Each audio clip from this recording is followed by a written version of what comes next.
Vasudevaya. Om Namo Bhagavate Vasudevaya.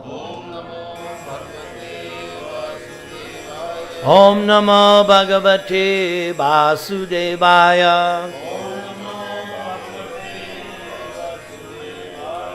Om Namo Bhagavate Vasudevaya. This next section is called Why Krishna Was Not Present at the Gambling Match. All present now turned again toward Krishna.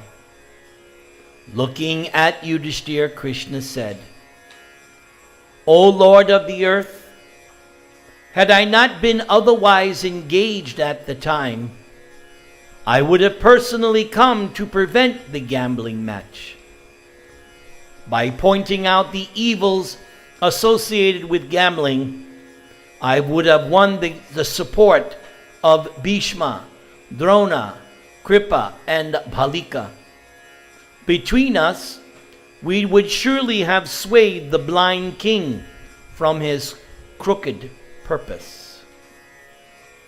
The Brahmins present gathered around to hear Krishna speak, and he glanced at them with affection.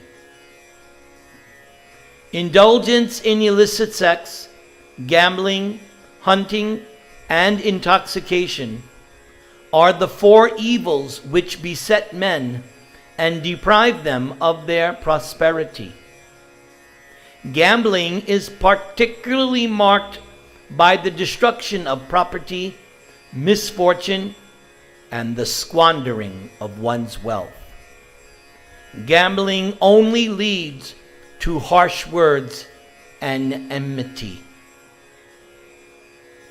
Krishna said that he would have pointed this out to Dhritarashtra, and if the king did not listen, Krishna would have used force to bring him to his senses. Krishna continues, and if anyone had supported the king in his ignorance, I would have destroyed them all. All this would surely have taken place, O Yudhishthira, if I had not been away from Dwaraka at that time. It was only upon my return that Satyaki informed me of the events in Hastinapur. Immediately upon receiving the news, I came here. My heart is pained to see you now, overcome by calamity and sunk into misfortune. Yudhishthira asked Krishna where he had been during the gambling match. Krishna explained that he had gone to do battle with a king named Shalva, who was a friend of Shishupal. When Shalva heard that Krishna had killed Shishupal, he went to Dwaraka and attacked the city. While Krishna was in Indraprastha, Shalva owned a great airship which resembled a flying city. He had received this wonderful airship as a gift from who? Lord, you said that. Very good. From Lord Shiva had given him.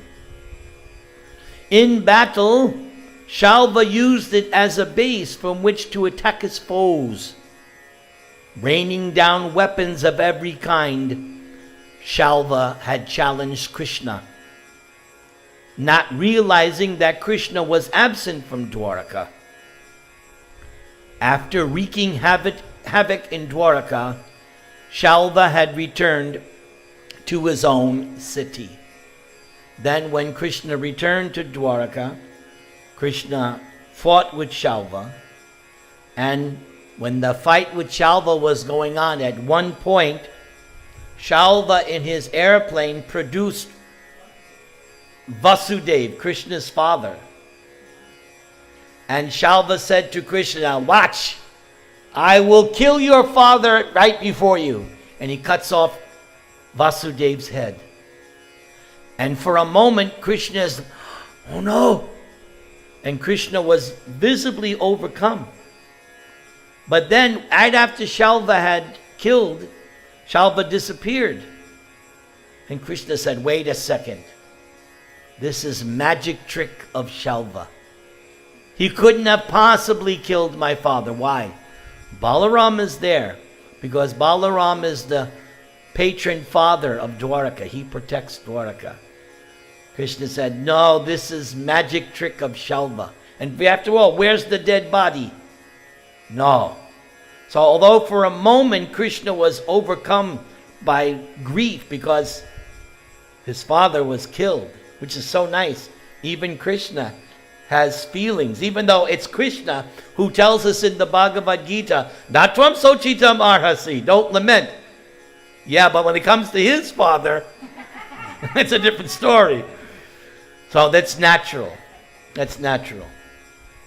But still, that Natvam sochitam is still true, because we should not lament so much that we forget our duties.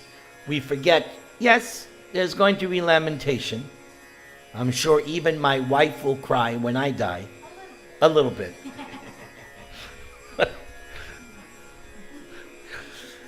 But we should not become consumed or overwhelmed that we forget who we are, we forget our duties.